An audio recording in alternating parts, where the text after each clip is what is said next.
Bueno, vamos a enlazarnos con el almirante Jorge Montoya.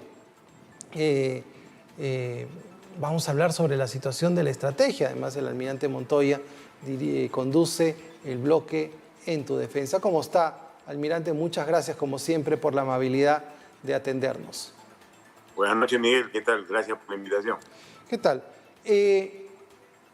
Hemos estado siguiendo sus bloques, almirante, y usted ha sido más que crítico, dando opciones para tomarlas con respecto a la estrategia que se ha debido tomar, ¿no? Las Fuerzas Armadas, que son los que conocen de estrategia, no han tenido el rol importante que han debido tener en una guerra como la que hemos tenido. Más ha sido como corresponde la autoridad civil la que ha estado liderando, pero creo que le hemos debido de dar un protagonismo a nuestras Fuerzas Armadas de manera diferente. El presidente ha salido diciendo de que el cambio de estrategia ya tiene resultados. ¿Cuál es su opinión al respecto? No veo ningún resultado positivo, y no que quiera ser negativo, sino que los resultados que nos interesan es que disminuyan los focos de contagio, disminuyan la cantidad de gente contagiada, que hasta ahora no sucede. Se está manteniendo, pero no ha disminuido. Y lo otro es que la economía marche, porque no se puede seguir paralizado tanto tiempo. El gobierno tiene que entender que la población no recibe dinero. Si no trabaja, no recibe un sueldo o un salario y no tiene cómo mantenerse. Entonces, eso le genera problemas a la población. Quiere trabajar, sale, rompe la cuarentena, rompe el toque de queda, rompe lo que necesita romper para poder sobrevivir. Entonces, no se ve que hayan dado buenos resultados estas medidas hasta ahora. Debería reorientarse el rumbo. Para reorientar el rumbo hay que ver qué medidas de prevención se le tiene que dar a la población. Sí. La primera es la mascarilla. Entonces el gobierno debería invertir en comprar mascarillas y repartirlas en todo sitio, para que la gente no tenga excusa de no usarlas o pueda conseguirlas de una manera fácil. Entonces, esa sería la primera tarea para mí que debería hacer el gobierno. En vez de gastar dinero en otras cosas, eso es importantísimo, porque está probado que evita el contagio. Así es. Luego, ahora, sí, por luego favor. de eso, instruir a la gente, ¿no? Para que sepa cómo comportarse. Sí, me dijo. Sí, correcto. Se estaba refiriendo también él a esta tasa de contagio, este coeficiente R que ya estaría yendo a un valor menor a 1, pero la tasa de contagio no se puede evaluar si es a nivel nacional, sino tiene que evaluarse con respecto a las ciudades que están cercadas. Entonces, ahí es donde me preocupan las acciones que estamos tomando, preocupan. A ver, usted es una persona con formación en las Fuerzas Armadas, con formación en la Marina de Guerra del Perú. Primero, sabe que si va a estar en el frente de batalla, almirante, usted tiene que tener todo el avituallamiento y las provisiones para poder enfrentar la acción que usted va a tener que cumplir, ¿no? Va a ir a combate, tiene que tener el armamento, tiene que tener las provisiones, tiene que tener las herramientas necesarias, y acá yo no veo eso. Por eso es que yo decía, démosle esto a quienes saben hacerlo, y la parte médica hará lo que le corresponde para controlar la epidemia o la pandemia en este caso. Entonces, no hay provisiones, no hay armamento, o sea, no hay pruebas moleculares, no hay cercos a las provincias, a las ciudades, a las zonas donde hay la mayor cantidad de infectados, no hay trazabilidad. Entonces, ni siquiera había estrategia, almirante, ese es el problema. Es cierto, o sea, lo que tienen son acciones que toman porque se les ocurre a alguien y creen que están elaborando un plan. No es así. No ha habido un planeamiento inicial, lo que se demuestra por las acciones que han venido sucediendo y cómo nos encontramos. Entonces, es cierto lo que dice de que las herramientas no están bien empleadas. El Perú es muy complejo y diferente en todas sus partes. Hay muchas zonas que están libres del virus. Para eso se tiene que hacer un cerco, una frontera sanitaria que evite que los que están con el virus entren a la zona, en diferentes localidades del país. Y la Fuerza Armada podría colaborar en ese tema muy bien, porque está distribuida en todo el territorio y no se le ha empleado para eso. Entonces se podrían haber focalizado ya cuáles son las zonas limpias donde se le pone un cerco sanitario para que no pase nada, una frontera, una barrera, y esa gente puede desenvolverse normalmente dentro de su área. Y hacer protocolos para entrar y salir del lugar, ese tipo de cosas ayudan para que el país siga funcionando, no se puede estar parado tanto tiempo. Y en el caso de Lima, esto se tiene que llevar a los barrios, a los distritos, porque estamos con una ciudad muy congestionada, pero se puede lograr ese tipo de soluciones, focalizando. Como dicen, no había trazabilidad del virus. Las pruebas que se prueban, que se deben emplear ahora que estamos ya entrando a la parte del lanzamiento económico, son las moleculares que le dan la certeza de que no tiene el virus. Las otras tienen un alto porcentaje de que pudiera tenerlo y tendrían que hacerle otra prueba a los 7 días. Son falibles, algo así. así es, no son exactas. No son exactas y pueden dar una mala impresión y la gente que sale a atender al público está con el virus y cree que no lo tiene. Almirante. 7 días después hacen la prueba y termina infectado él y lo que ha contagiado. Entonces, el Estado debería gastar en las pruebas moleculares y en las mascarillas, básicamente.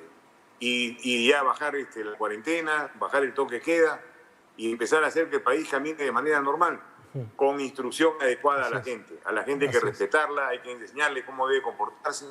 Y yo estoy seguro que lo va a hacer, porque todos tienen deseo de volver a la normalidad. Tienen deseo de tener ingresos y no estar con la angustia de qué va a comer mañana o dónde consigue el dinero para parar el almuerzo. Almirante, otro tema que ha estado en debate ha sido y en el cual los ex generales y almirantes del Perú han firmado un documento, inclusive rechazando la campaña del Ministerio de Cultura al documental sobre el ex parlamentario y guerrillero también, Hugo Blanco. ¿Por qué la posición de ustedes, almirante?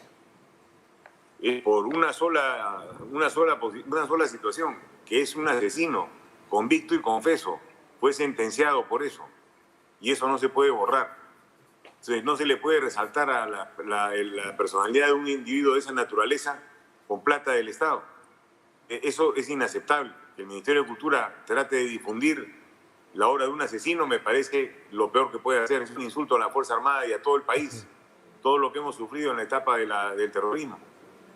Acá no estamos hablando contra la libertad de expresión, ni mucho menos, ni el derecho a crear arte o ficciones. Lo que estamos hablando es de un Ministerio de Cultura que ha herido el honor nacional levantando a un asesino como si fuera otra cosa. Eso no es aceptable.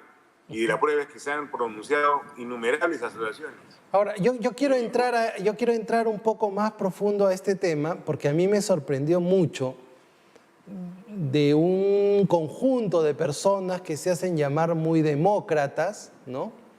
Con respecto, por ejemplo, a la guerra que hubo contra el terrorismo y quisieron igualar la guerra que hubo de terroristas, porque así hay que calificarlo, y yo vi, y sí me preocupó en demasía, almirante, gente que ha ejercido y ejerce la función pública en este momento y está tomando decisiones de gobierno en este momento, hablando de que eso no fue de que no hubo terrorismo, de que acá hubo un conflicto entre dos partes.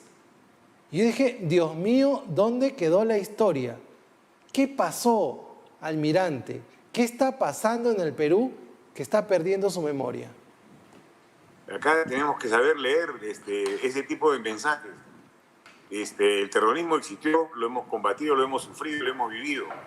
Las personas que hablan de esa manera son de la extrema izquierda normalmente, que tienen un objetivo, que es destruir los valores democráticos, destruir la democracia y crear una nueva república.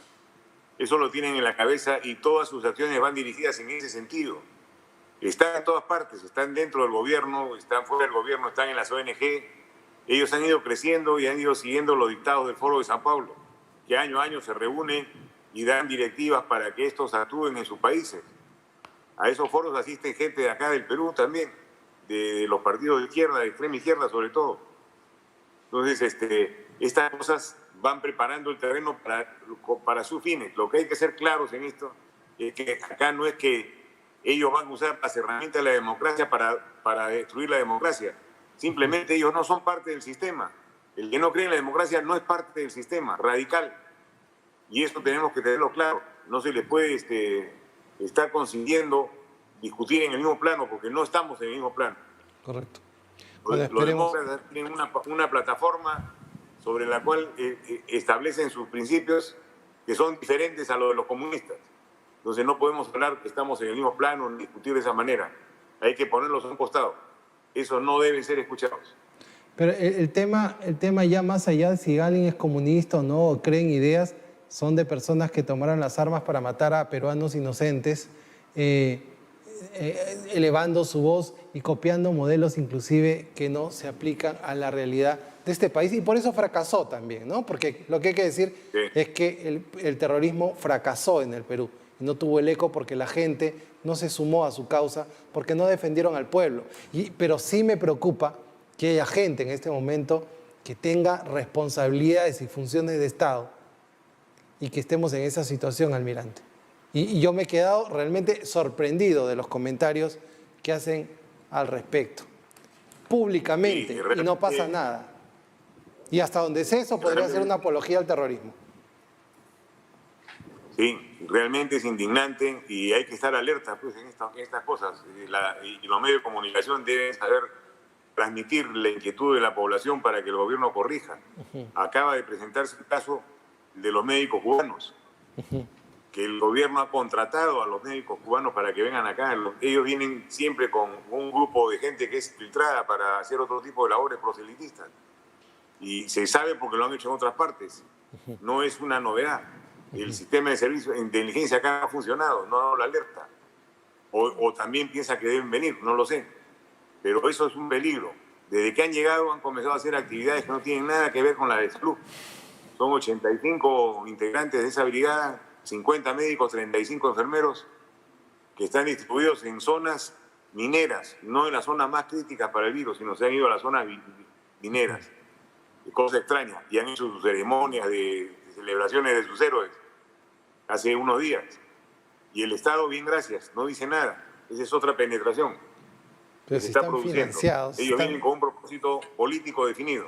Totalmente financiados por el gobierno, ¿no? Que utiliza al Estado, porque el Estado no es el gobierno, que utiliza al Estado para poder hacer no sé qué cosa, caerle bien a no sé quiénes y operar no sé de qué manera. Pero bueno, almirante, como siempre... Sí, por favor. Sí, esa llegada, Miguel, de los médicos la han mantenido en reserva hasta el final. Y está costando como $800.000. Correcto, almirante. Muchísimas gracias por su participación y lo seguiremos viendo en el bloque En tu Defensa. Muy buenas noches. Así el almirante Jorge Montoya, ex jefe del Comando Conjunto de las Fuerzas Armadas, quien está con nosotros analizando la estrategia del gobierno y